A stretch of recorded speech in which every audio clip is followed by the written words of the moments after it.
Bismillahirrohmanirrohim. Assalamualaikum warahmatullahi wabarakatuh. Ahlan wa sahlan, selamat datang di kelas Bahasa Arab untuk kelas 8 Madrasah Tsanawiyah atau Sekolah Menengah Pertama.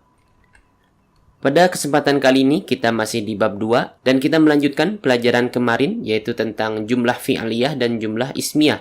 Kali ini kita akan membahas lebih lanjut tentang jumlah fi'liyah dan kemudian kita akan belajar untuk merubah kalimat dari jumlah fi'liyah menjadi jumlah ismiyah atau sebaliknya.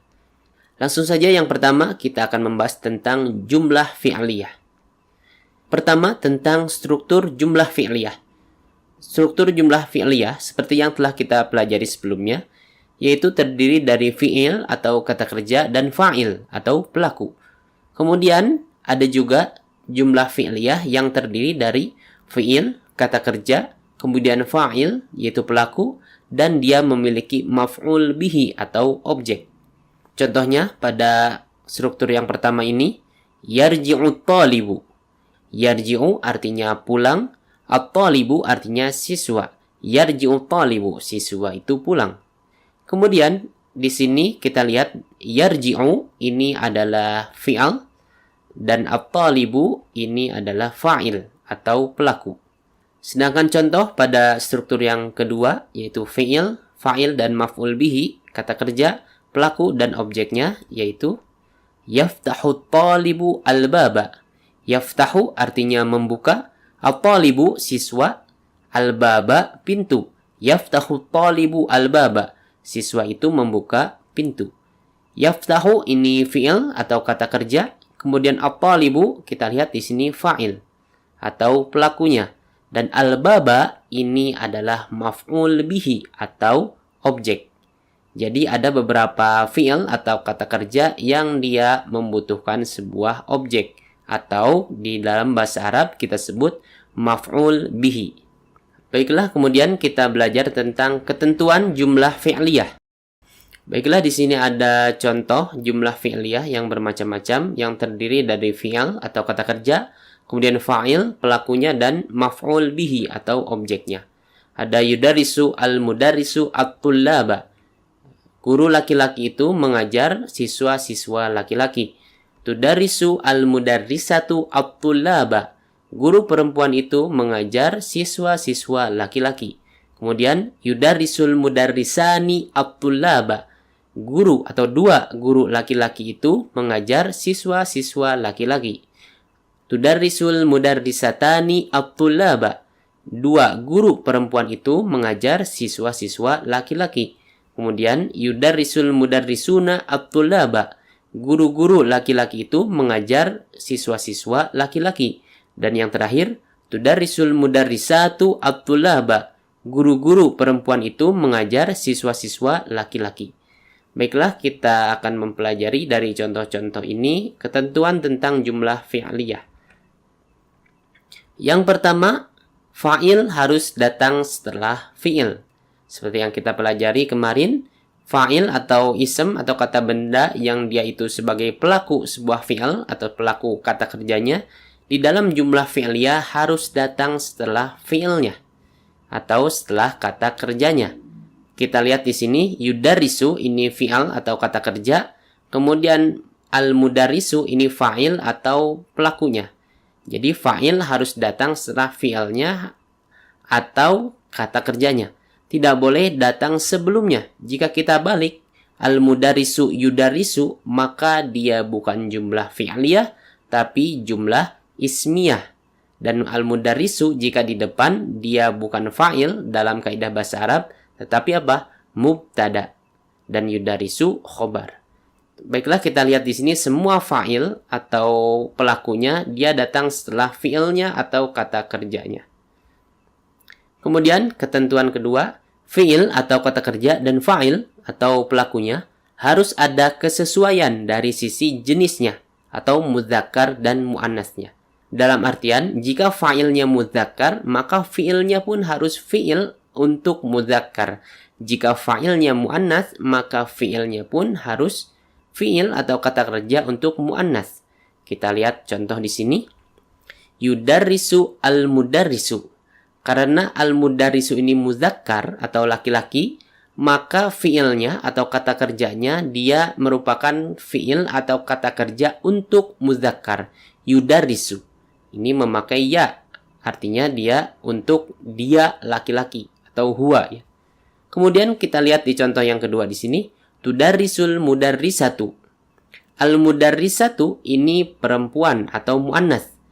Maka fiilnya atau kata kerjanya kita lihat di sini, dia fiil atau kata kerja untuk muannas atau perempuan, tudarisu, memakai ta. Atau ini fiil untuk dia perempuan atau hiya, tudarisu. Jadi ini harus sesuai. Jika fa'ilnya muzakkar, maka fiilnya pun harus untuk muzakkar. Jika fa'ilnya muannas, maka fiilnya pun harus fiil untuk muannas. Tidak boleh kita balik. Contohnya, tudarisul mudarrisu atau yudarisul mudarrisatu. Itu salah. Kemudian, fiil atau kata kerja harus tetap dalam bentuk mufrad atau tunggal. Meskipun fa'ilnya atau pelakunya berbentuk musanna atau ganda atau jamak. Atau jamak itu 3 ke atas, jadi lebih dari 2. Jika kita perhatikan di 2 contoh pertama ini, fa'ilnya ini mufrad atau tunggal, jadi cuma 1. Al-mudarrisu, 1 guru laki-laki. Al-mudarrisatu, 1 guru perempuan. Maka fi'ilnya pun untuk 1 orang, yudarisu. Ini untuk huwa dan tudarisu untuk hiya. Namun bagaimana jika fa'ilnya ini jamak atau musanna, dia 2 orang atau lebih? Seperti yang telah kita pelajari sebelumnya di kelas 7, fi'il atau kata kerja ini berubah sesuai dengan pelakunya. Contoh di sini ada huwa, dia laki-laki 1 orang, yudarisu. Huma, dia laki-laki 2 orang, menjadi yudarisani, ada tambahan alif dan nunnya. Hum, mereka laki-laki, yudarisuna, tambahan waw dan nunnya. Begitu juga dengan muannasnya, hiya, ini dia perempuan 1 orang, tudarisu. Huma, dia perempuan 2 orang, tudarisani, ada alif dan nunnya. Kemudian hunna, mereka perempuan, yudarisna, ada nunnya. Nah, ini perubahan kata kerja sesuai dengan pelakunya. Namun dalam jumlah fi'liyah, fi'il atau kata kerja yang dipakai adalah kata kerja untuk mufrad atau tunggal, yaitu yudarisu atau tudarisu. Jadi selalu dalam bentuk mufrad, yudarisu atau tudarisu. Walaupun fa'ilnya itu musanna atau 2 orang atau bahkan jamak 3 ke atas. Kita lihat contoh di bagian sebelah kiri sini. Yudarisu al-mudarrisani at-tulaba. Al-mudarrisani ini fa'ilnya atau pelakunya. Al-mudarrisani ini 2 guru laki-laki. Berarti dia dalam bentuk musanna atau ganda. Tapi jika kita perhatikan fi'ilnya atau kata kerjanya, dia tidak menggunakan yudarisani untuk ganda, tetapi tetap mufrad, yudarisu. Begitu juga dengan contoh setelahnya, kita lihat di sini, al-mudarrisatani, 2 guru perempuan.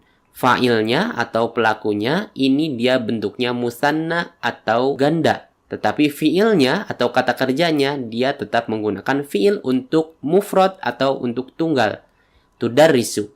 Jadi dia tidak menggunakan tudarisani, tapi tetap menggunakan tudarisu. Kita lihat contoh yang lainnya. Yudarisul mudarrisuna at-tulaba. Al-mudarrisuna ini jamak, guru-guru laki-laki. Jadi gurunya 3 ke atas. Tetapi kita perhatikan di sini fiilnya atau kata kerjanya, dia tetap menggunakan kata kerja untuk mufrad atau tunggal, yudarisu. Jadi dia tidak menggunakan yudarisuna, tapi tetap menggunakan yudarisu untuk tunggal. Kita lihat di contoh terakhir juga. Tudarisul mudarrisatu at-tulaba. Al-mudarrisatu ini jamak dari al-mudarrisatu, yaitu guru-guru perempuan. Guru-guru perempuan ini jamak, tetapi kita perhatikan fiilnya atau kata kerjanya, dia tetap menggunakan fiil atau kata kerja untuk mufrad atau tunggal, tudarisu. Jadi tidak menggunakan yudarisna, tapi tetap menggunakan tudarisu. Jadi yang harus sesuai antara fiil dan fa'ilnya itu cuma muzakkar dan muannasnya. Jika fa'ilnya muzakkar, maka fiilnya juga muzakkar, Dan jika fa'ilnya mu'annas, maka fi'ilnya juga mu'annas. Tetapi dalam jumlah, fi'il atau kata kerjanya tetap menggunakan fi'il untuk mufrad atau tunggal. Walaupun fa'ilnya ini musanna atau 2 orang, atau jamak 3 ke atas. Nah, kemudian kita menuju ke ketentuan yang keempat. Sebelumnya di sini ada contoh sama juga. Yudarisu al-mudarisu at-taliba. Guru laki-laki, ini 1 orang, mengajar at-taliba, 1 orang siswa laki-laki. Kemudian tudarisul mudarisatu at-talibata. Guru perempuan, 1 orang, mengajar siswi perempuan, 1 orang. Yudarisul mudarisani at-talibaini. 2 orang guru laki-laki mengajar 2 orang siswa laki-laki. Kemudian di sini ada tudarisul mudarisatani at-talibataini. 2 orang guru perempuan mengajar 2 orang siswi perempuan. Kemudian yudarisul mudarisuna at-talibina. Guru-guru laki-laki, ini 3 ke atas ya, mengajar siswa-siswa laki-laki. Jadi at-talibina ini asalnya at-talibuna, bentuk jama dari at-talibu. Jadi at-talibu itu bentuk jamaknya bisa at-tullabu atau at-talibuna. Kemudian kita lihat di sini contoh lainnya. Tudarisul mudarisatu at-talibati. Guru-guru perempuan, ini jamak, mengajar siswi-siswi perempuan, ini juga jamak dari at-talibatu. Kemudian kita lihat ketentuan yang keempat. I'rab fa'il adalah rofa atau marfu. Dan i'rab maf'ul bihi adalah nasab atau dia itu mansub. Jadi kita lihat di sini. Fa'il atau pelakunya harus dalam keadaan rofa atau dia itu marfu. Dan maf'ul bihi-nya atau objeknya dia dalam keadaan nasab atau mansub. Sekarang apa itu rofa dan apa itu nasab? Jadi rofa itu keadaan sebuah kata jika dia itu ismun atau kata benda, tandanya itu, tanda bahwasanya dia itu rofa adalah pertama dhammah. Kita lihat di sini al-mudarrisu, al-mudarrisatu. Jadi tanda yang pertama sebuah ism atau kata benda itu dalam keadaan rofa adalah dhammah. Al-mudarrisu, al-mudarrisatu. Kemudian jika dia dalam bentuk musanna atau 2 seperti al-mudarrisani dan al-mudarrisatani, dia tandanya adalah alif. Kita lihat di sini al-mudarrisani, dia alif kemudian ada nunnya. Al-mudarrisatani, ini juga alif kemudian ada nunnya. Nah, ini adalah tanda bahwasanya ism atau kata benda ini dalam keadaan rofa. Jadi jika dia bentuknya musanna atau ganda, maka tanda bahwasanya ism itu adalah dalam keadaan rofa adalah ada alifnya ini. Sebelum nun ya, alif sebelum nun. Kemudian jika dia bentuknya jamak mudzakkar salim, yaitu jamak untuk laki-laki atau mudzakkar yang kita biasanya menggunakan waw dan nun. Al-mudarrisuna, al-muslimuna, al-mu'minuna, dan lain sebagainya. Maka tanda bahwasanya ism atau kata benda tersebut dalam keadaan rofa adalah waw sebelum nun. Jadi al-mudarrisuna, jadi waw ini tanda bahwasanya ism ini dia dalam keadaan rofa. Ini jika ism ini bentuknya jamak mudzakkar salim. Kemudian jika dia jamak muannas salim, yaitu jamak untuk perempuan atau muannas, maka dia itu dhammah. Tanda bahwasanya ism tersebut dalam keadaan rofa adalah dhammah. Al-mudarrisatu. Jadi sama seperti yang mufrad ini ya. Jadi tanda sebuah ism atau kata benda dalam keadaan rofa adalah dhammah, kemudian alif, dan waw. Dan jika dia jamak muannas salim juga dhammah sama. Kemudian kita perhatikan maf'ul bihi-nya harus dalam keadaan nasab. Nah, apa itu nasab? Nah, nasab ini sama keadaan sebuah kata jika dia ism tandanya apa? Pertama, jika dalam keadaan rofa itu dhammah, maka dalam keadaan nasabnya itu menjadi fathah. At-taliba, at-talibata. Jadi pertama apa? Fathah. Jadi tanda bahwasanya sebuah ism atau kata benda itu adalah dalam keadaan nasab adalah fathah. at-taliba. Dan ini umum terjadi. Jika sebuah ism itu bentuknya musanna atau ganda atau dua orang ya, maka tanda bahwasanya dia dalam keadaan nasab adalah ya, at-talibaini, at-talibataini. Jadi sebelum nunnya itu yang tadinya alif menjadi ya. Al-mudarisani ini at-talibaini, jadi ya. Al-mudarisatani kalau ini at-talibataini, jadi ya sebelum nunnya. Itu jika dia dalam keadaan musanna atau dua orang.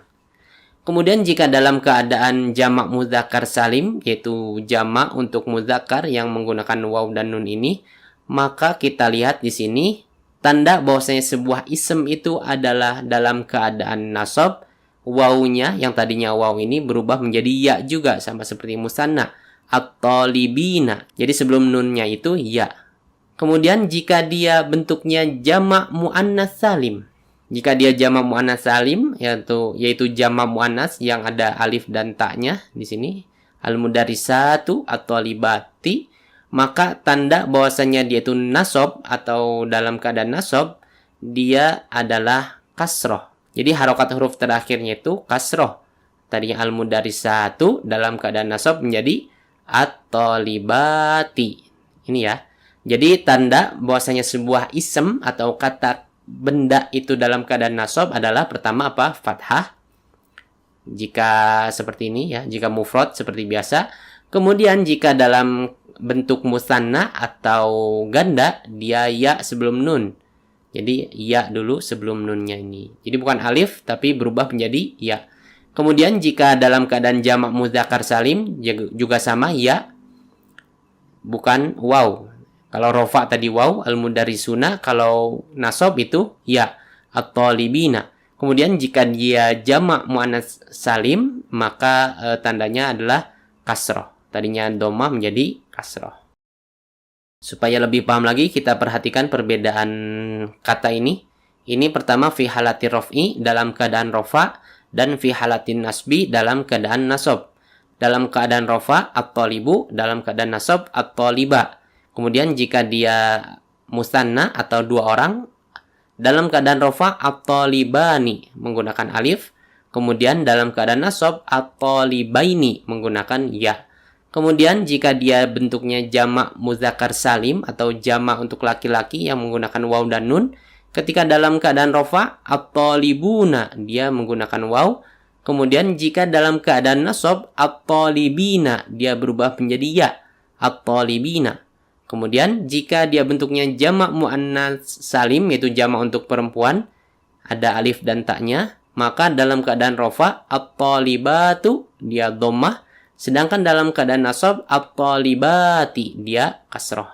Nah, ketentuan dalam jumlah fi'liyah, fa'il itu harus dalam keadaan rofa, ini ya, sedangkan maf'ul bihi atau objeknya harus dalam keadaan nasab. Seperti yang telah kita lihat di contoh ini ya.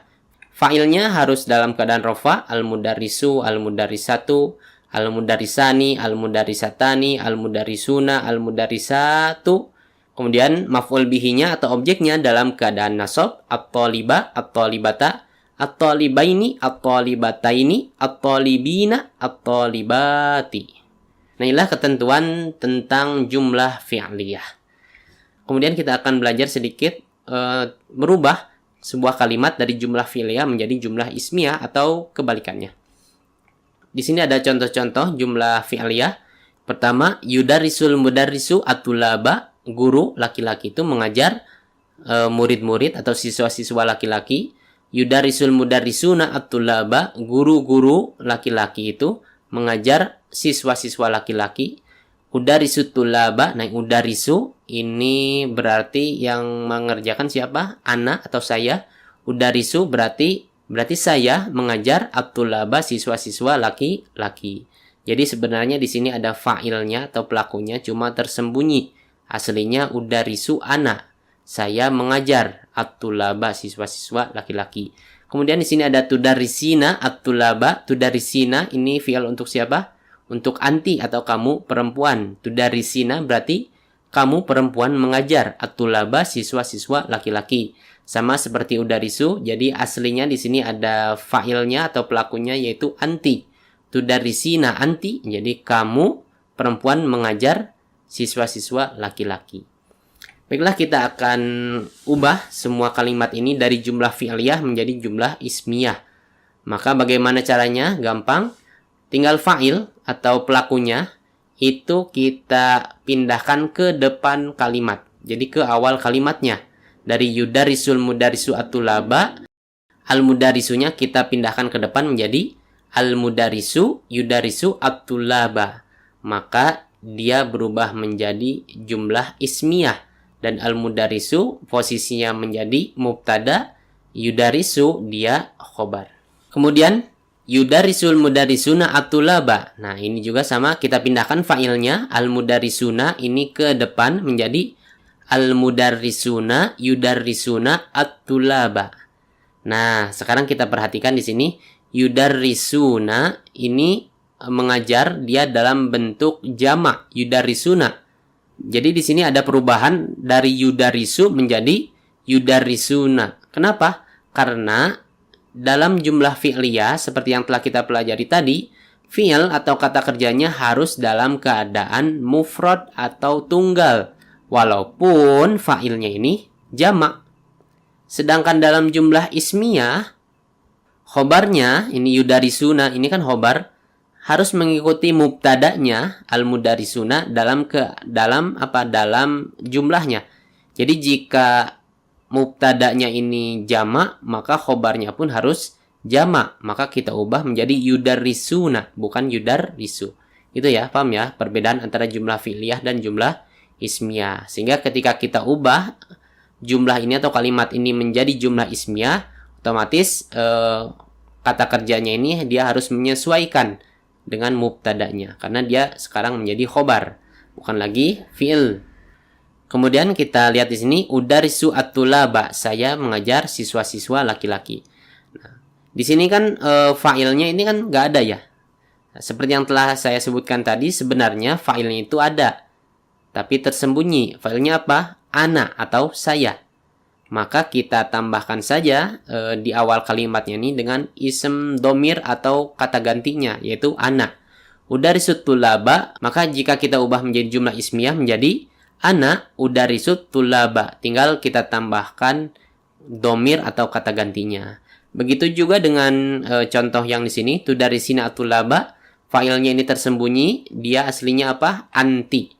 Maka jika kita ingin mengubah jumlah fi'liyah ini menjadi jumlah ismiyah, tinggal kita tambahkan ism domir atau kata ganti di awal kalimatnya menjadi anti tudarisina at-tulaba.